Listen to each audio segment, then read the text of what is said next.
New Orleans. A city synonymous with celebration, music, and revelry. Known for its vibrant culture, rich history, and the ever-present rhythm of jazz that fills the air. New Year's Eve, a night for joyous abandon, a time when the city comes alive and the streets are filled with laughter and cheer. But this year the air was thick with something else entirely. An unsettling tension that gripped the hearts of everyone present. Fear. A gut-wrenching terror that snaked its way down Bourbon Street, leaving carnage in its wake. The once lively street now stood as a grim reminder of the night's horrors. A pickup truck, an ISIS flag, an unthinkable act of violence. The city was left reeling from the shock. A nation watched in horror as the details unfolded. 15 souls, extinguished. Lives cut short in a senseless act of brutality. Dozens more, nursing physical and emotional wounds. The scars of that night would linger long after the physical injuries had healed.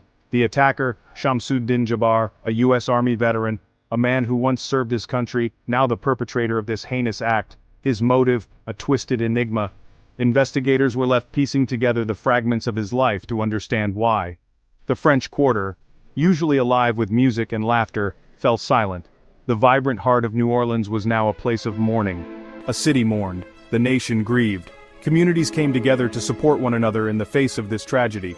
And in the aftermath, a familiar voice boomed, eager to capitalize on the tragedy. Political figures took to the stage, each with their own agenda, as the nation sought answers and solace. Donald J. Trump. A name that resonates across the political spectrum, evoking strong emotions from both his supporters and detractors. A man who needs no introduction, yet always manages to be the center of attention. His response to the New Orleans attack was as predictable as it was incendiary, sparking debates and further dividing an already fractured nation. Taking to his digital pulpit, Truth Social, he unleashed a tirade that reverberated through the fractured soul of America, amplifying the voices of his loyal followers. "The USA is breaking down," he declared, his words dripping with a potent cocktail of anger and opportunism, igniting both fear and fervor among the masses. "Weak and ineffective leadership," he railed, pointing fingers at the Biden administration, accusing them of failing the American people. "Open borders," he roared, his favorite bogeyman, a rallying cry that resonated with his base. The Justice Department, the FBI, local prosecutors, all were caught in the crosshairs of his ire, accused of being part of a grand conspiracy. Corrupt, he labeled them, more focused on persecuting him than protecting the American people. A narrative that fueled his supporters' distrust in the system. His solution? Immediate CIA intervention. A drastic measure that underscored the depth of his discontent, and the lengths he was willing to go to restore his vision of America.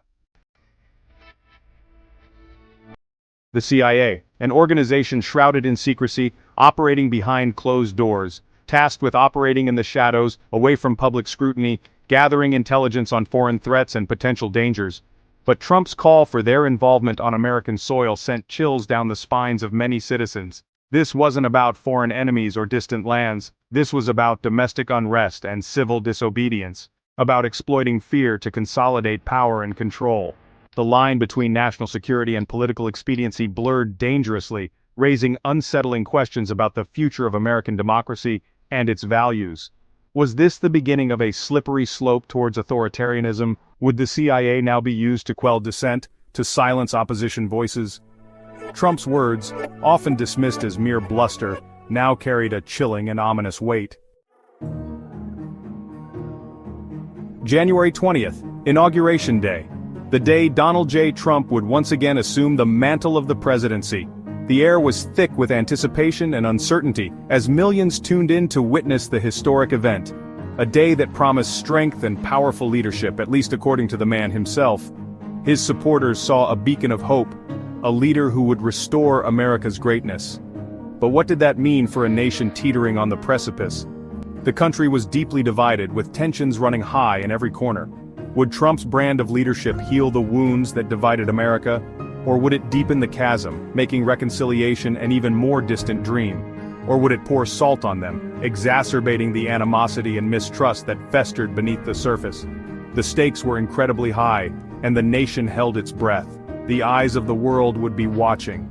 Allies and adversaries alike were keen to see how this new chapter in American politics would unfold.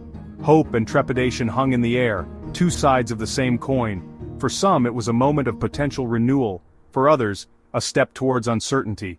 Only time would tell which face would ultimately emerge.